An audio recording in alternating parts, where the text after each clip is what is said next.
चीन का अमेरिका पर बड़ा इल्जाम है, आग में घी डालने का काम ना करे।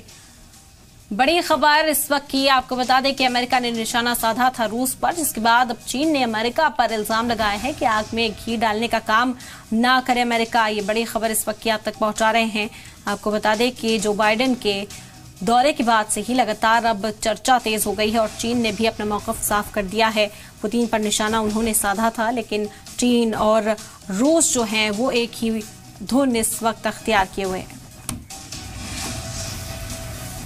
我们将继续劝和促谈，为政治解决乌克兰危机提供中国智慧，与国际社会一道，共同推动对话协商，解决各方关切，谋求共同安全。